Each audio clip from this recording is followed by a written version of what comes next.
Motion tracking in After Effects is super powerful and you can yield some fantastic results with it. And you know what? It's actually a lot easier than you might think. I'm Tom Graham for Envato Tuts Plus, and in this video, that's exactly what I'm going to show you how to do. We're going to take some text in After Effects and we're going to track it to motion. Let's jump into it. So the first thing we need to do to create this effect is we need to start with some footage that we need to track. So we'll just grab our footage here and drag it into the new composition icon just down here, which will create a new composition from our footage. And you can see here, we've just got this drone shot of this man walking down the mountain, well, I guess hiking down the mountain. And we want to add some text here that we can track to the movement of him. So the first thing we need to do is add our text, which we can do by right-clicking, going New Text. And we'll just call this hiking for the time being.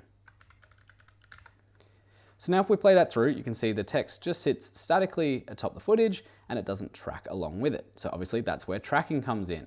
And you can do that by selecting the layer that we want to track, hitting right-click, going to the Track and Stabilize menu, and then selecting Track Motion.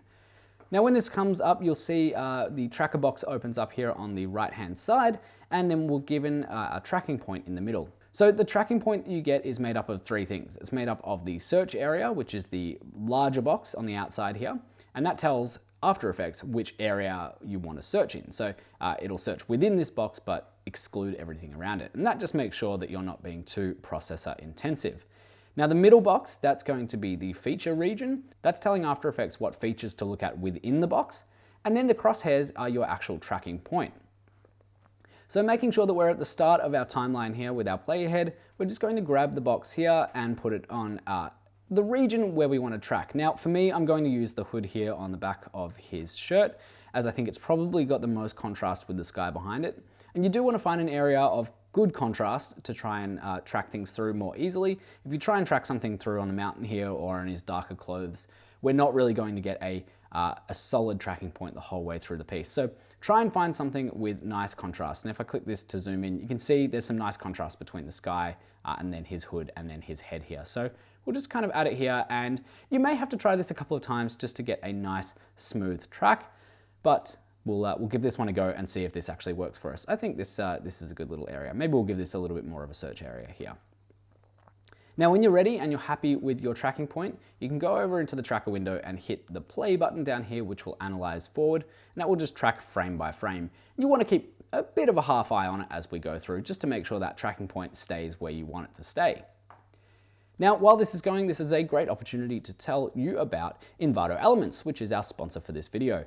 Envato Elements is a super easy to use subscription-based service that gives you access to millions of creative assets, just like this piece of stock footage, and you get unlimited downloads of all of those creative assets as well.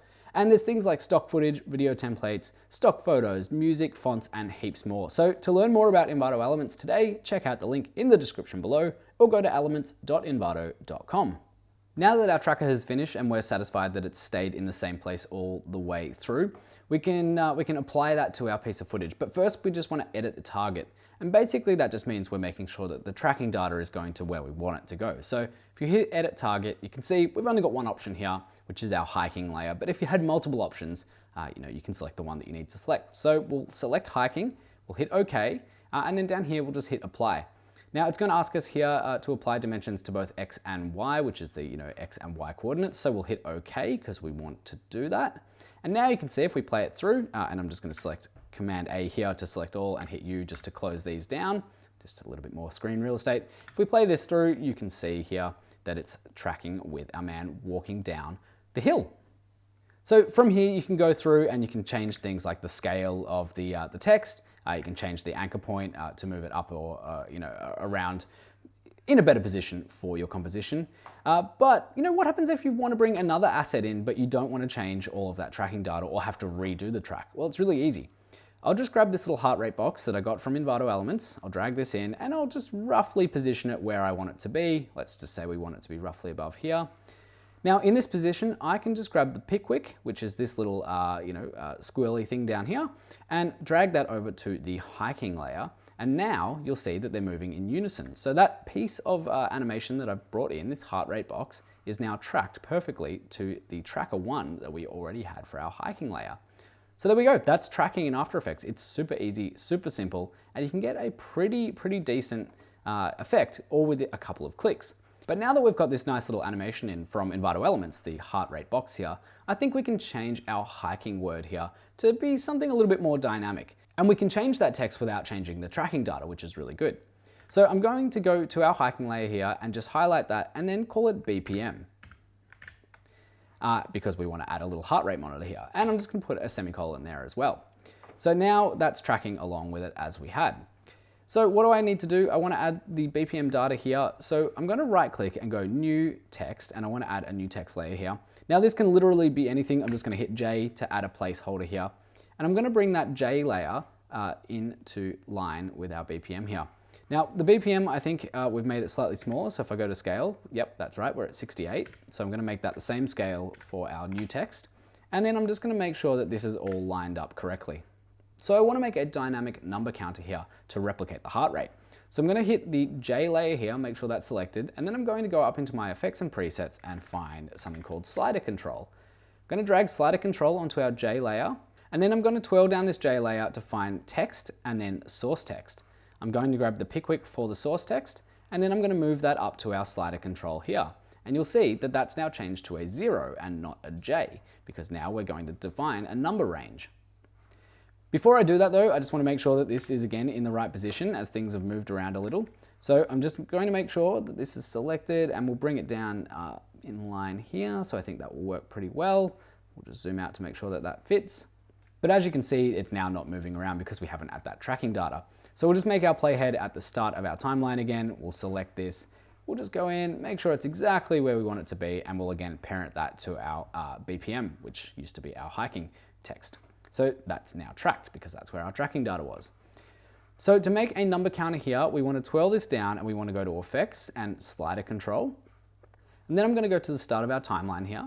And on the slider control, I'm going to create a keyframe, and I'm going to put this to, let's say, 164. For me, that seems right-ish. I'm not a hiker, I'm an editor. Someone tell me in the comments if that's a high or a low heart rate for hiking. So we've set our 164 there as our base heart rate, but we want that to fluctuate throughout. So I'm going to find a middle point here, and I'm going to change that to maybe, let's say the heart rate's going down because they're going down the hill a little bit. Let's go to 162. But then they start to run a little bit faster, and I'll move that to, let's say, 166. So let's play that through now and see what that looks like. Okay, you can see immediately we've got a problem. We've got a whole bunch of decimals here and we don't have round numbers. We want it to be a nice round number. Well, it's easy enough to fix that with a nice little expression. So over on your slider control here, make sure you're holding Option, and then you want to click on the stopwatch, which will open up your expressions dialog box. You want to make sure that you're adding to this dialog already, and you want to start with math with a capital M, .round, round, and then hit enter. It's going to add an extra parentheses here, an extra close parentheses, so just delete that and make sure you go to the end of your expression and add another parentheses, click out, and now we've got nice round numbers. So we've gone from 64, 63, we're going down to 62 here, and then we're going to go all the way back up to 66, I think, by the end of it. So that works pretty well. Now, the last thing we need to do to just sell this, we need to change maybe some scales here. So we're going to grab the heart rate box and we'll scale that up a little bit. And we'll just, with our anchor point, move that around. Basically just get it the way you want it so it fits. And I also want this to animate on, the BPM to animate on. So we'll just do that with a basic typewriter effect. I'm going up here into our effects and presets and going typewriter, and I'll drag that first onto our BPM layer. Then I'm going to select that BPM layer, hit U on the keyboard to bring up anything that has a keyframe against it. So there I can find our typewriter, which is this range selector. And I'm just going to bring the second point down here, and then I'll just zoom in and we'll make this animate on when we want it to. So it's kind of when this box expands here. So I'll grab these two keyframes and just drag them down. Play it through, see if that works. That works for me. And then I also want the heart rate to animate on as well. So that'll happen just about this last keyframe. Again, adding a typewriter effect onto our top layer here where the heart rate is, selecting the layer, hitting U on the keyboard to bring up those keyframes, and then just dragging that last keyframe down to fit. And I think we can just tighten that up just a little bit. That's looking pretty good. Let's play it back.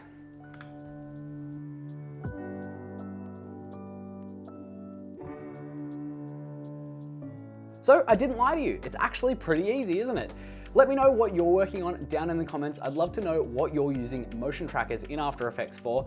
And if you haven't already subscribed to the Envato Tuts Plus YouTube channel, hit that little red subscribe button down below, as we're putting out content like this daily. Also, if you want to know any other quick tips and tricks in programs like After Effects, Premiere Pro, DaVinci Resolve, let me know down in the comments as well. All right, until next time, happy motion tracking.